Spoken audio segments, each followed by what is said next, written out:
Isang panibagong sama ng panahon o low pressure area ang nabuo sa silangan ng Eastern Visayas sa loob ng PAR. Sa ngayon ay mababa pa ang tsansa nitong maging bagyo, ngunit tutulong ito sa paghatak ng habagat katuwang ang isang bagyo na nasa West Philippine Sea sa labas ng PAR.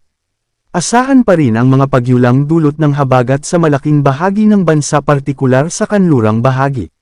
Maging handa pa rin sa banta ng mga biglaang pagbaha at mga pagguho ng lupa samantala.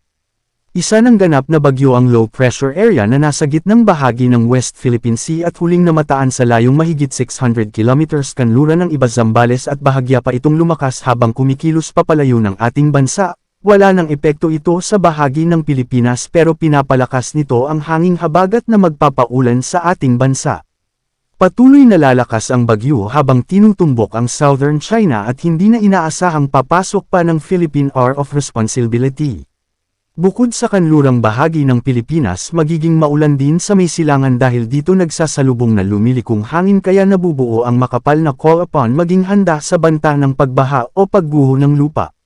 Samantala, malaking bahagi ng Mindanao isinailalim sa Yellow Rainfall Warning, Heavy Rainfall Warning, Prevailing Weather System, Southwest Monsoon, Yellow Heavy Rainfall Warning level sa Surigao del Sur, Tago, San Miguel, Marihatag, San Agustin, Lianga, Caguait, Bayabas, Barobo, Tagbina, Hinatuan, City of Bislig, Lingig, Agusan del Norte, Las Nieves, Agusan del Sur, Davao Joro, Laac, Moncayo, Montevista, Davao del Norte, Bukidnon, Davao City. 7.5 hanggang 15 mm ng ulan ang bumagsak sa nakalipas na oras, at magpapatuloy sa susunod na 2 oras.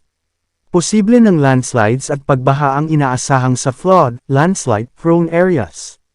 Bantayan ang sitwasyon sa inyong lugar. Moderate to heavy rains are affecting the following areas and may persist within the next 2 hours.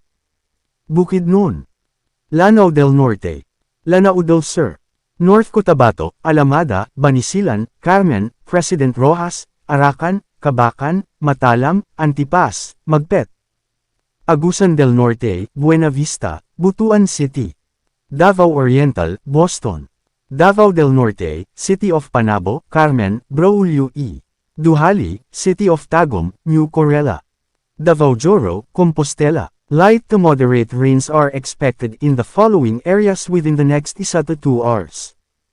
Lanao del Norte, Lanao del Sur, Zamboanga del Sur, Zamboanga City, Zamboanga Sibugay, Talusan, Olutanga, Mabuhay, Alicia, Payao, Malangas, Imelda, Buog, Misamis Occidental, Tangub City, Bonifacio, Misamis Oriental, Initaw, Libertad, Gitagum, Lagindingan, Villanueva, Hingoog City, Hasaan, Claveria, Maguindanao del Norte, Cotabato City, North Cotabato, South Cotabato, City of Coronadal, Lake Cebu, Surala, Banga, Santo Niño, Norala, Tantangan, Tiboli, Tupi, Tampakan, Davao del Sur, Kiblawan, Matanao, Magsaysay, Santa Cruz, City of Digos, Bansalan, Sultan Kudarat, Columbio, Lutayan, Bagong Bayan, Senador Ninoy Aquino, Isulan, City of Tacurong, President Quirino, Palimbang,